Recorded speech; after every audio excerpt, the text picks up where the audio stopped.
श्री शिवाय नमस्तुभ्यं भक्तों। जय श्री कृष्णा। स्वागत है आपका हमारे YouTube चैनल प्रियंका शास्त्र ज्ञान में।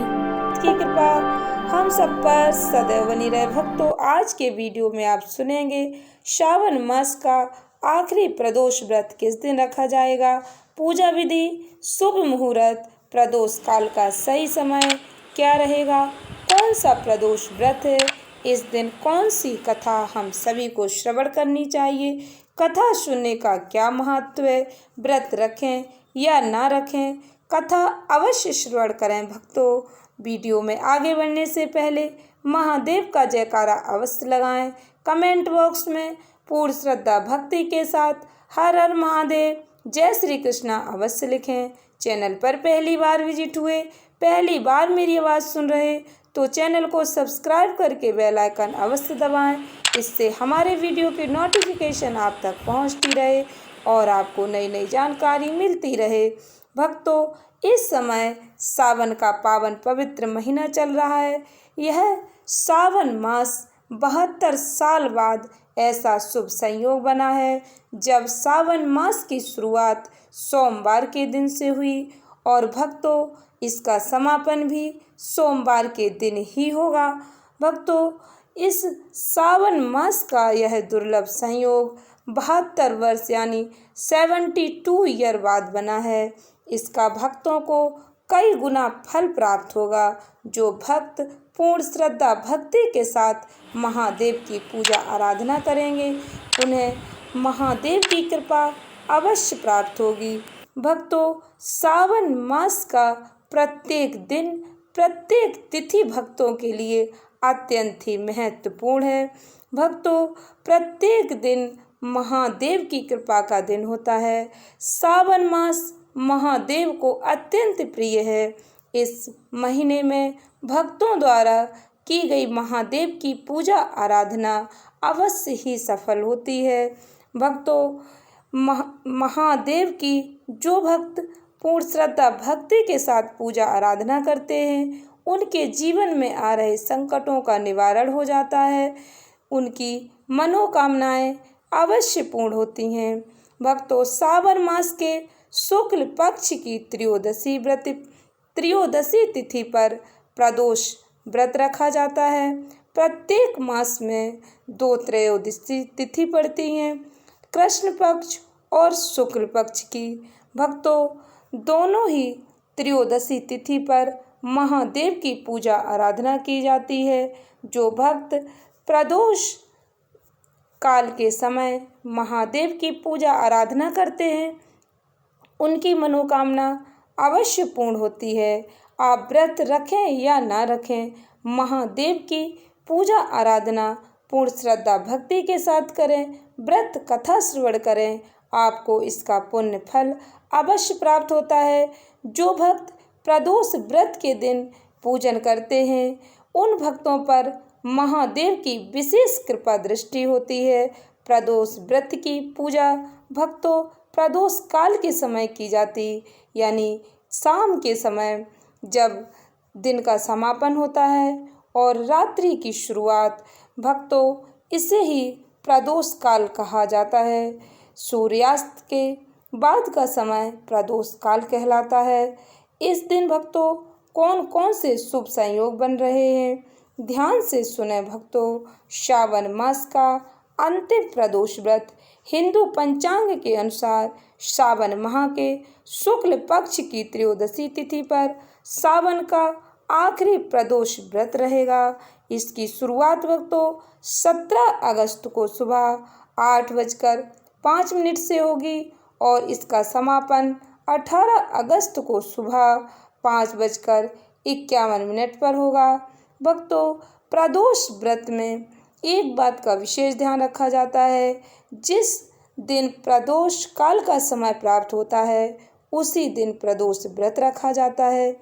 इसलिए भक्तों, प्रदोष व्रत 17 अगस्त शनिवार के दिन रखा जाएगा, क्योंकि 18 अगस्त को त्रयोदशी तिथि सुबह ही समाप्त हो जाएगी। इस बार यह व्रत शनिवार के दिन पड़ रहा है, इसलिए इसे शनि प्रदोष व्रत कहा जाएगा। प्रदोष व्रत का दिन के अनुसार महत्व होता है। दिन के अनुसार ही प्रदोष व्रत की कथा श्रवण की जाती है।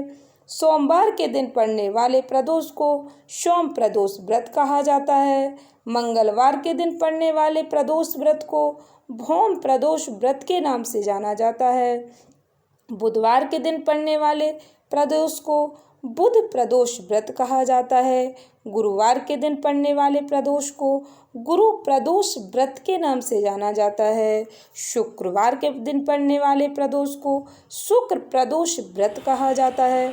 भक्तों, प्रत्येक दिन की कथा अलग ही श्रवण की जाती है।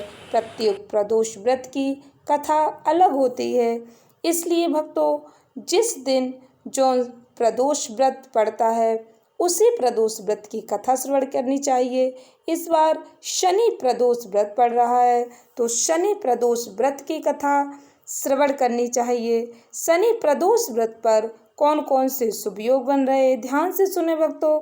इस बार शनि प्रदोष व्रत बेहद शुभ होने वाला है क्योंकि इस बार 2 शुभ संयोग बन रहे हैं।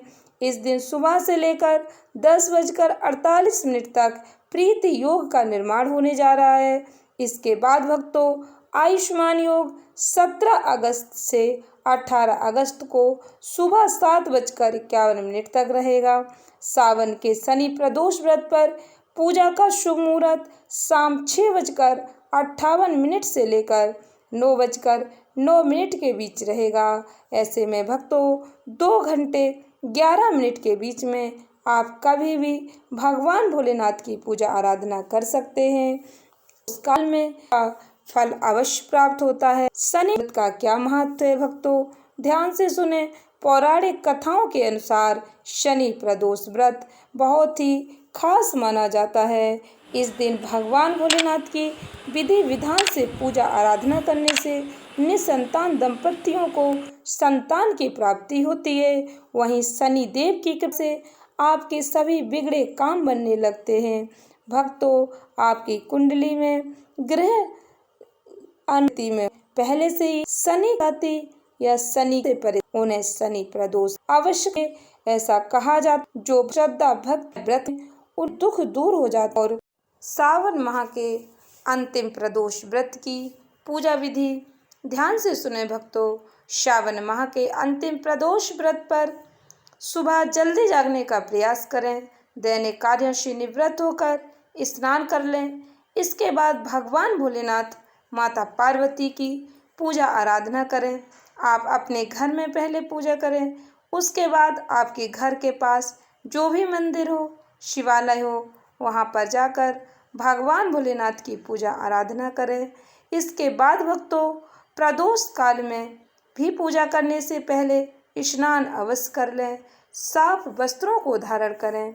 यदि आप मंदिर नहीं जा पाते तो आप अपने घर की मंदिर में ही चौकी लगाएं।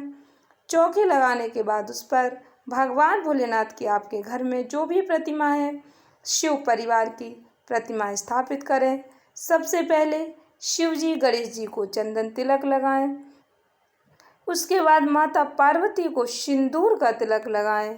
भगवान भोलेनाथ को जो भी आपके पास पूजा सामग्री है, बेलपत्र, धतूरा, फूल, चंदन, समीपत्र, जो भी पूजा सामग्री है आपके पास, भगवान भोलेनाथ को समर्पित करें।